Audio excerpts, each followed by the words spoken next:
Sabi nga nila, pag bawal, yun ang masarap! At dahil catering is life, motherhood is lifer, and TikTok is lifest, gagawa tayo ng masarap, ha? Take note, masarap na chicken oil. Lalagay tayo ng water sa isang planggana. Lalagyan natin ng maraming asin. Gamit tayo ng regular na vinegar. Maraming vinegar. Tansya na lang. Mababad natin yung mga chicken skin.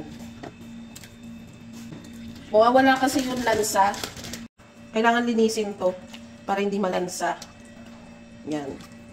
Tanggalin na natin. Rinse it off until it is clean.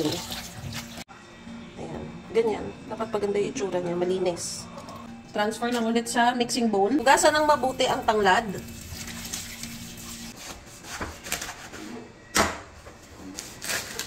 Hihiwa-hiwain natin ng konti.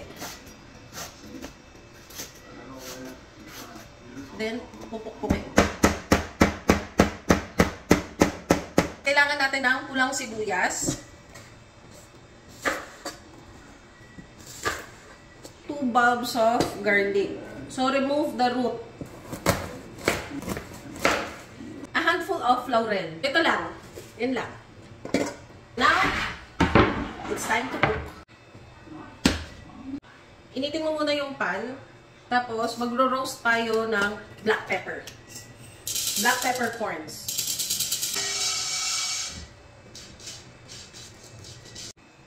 Sarap ng amoy.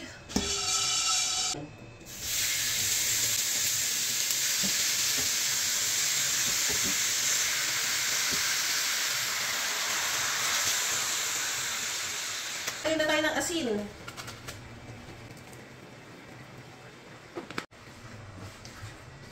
Kung wala kang plano na kainin yung chicken skin, then you can put the atsuete directly.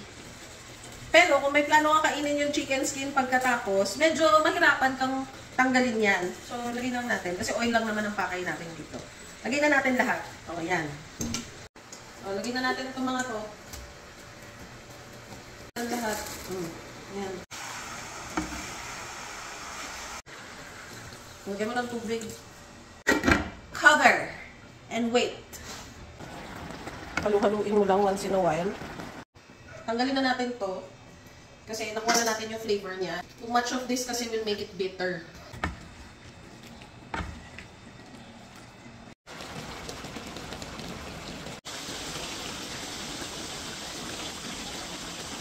After about an hour of constantly mixing this, you will have this one. Yan. Ayan, mantika na siya. At mag-uumpisa na siyang mag-prito. So, medyo makukonfi na yung bawang. Ayan na, malutong na. Pwede na yan, luto na yan. Ito natin i-strain. Yan na. Daming oil. Ayan na.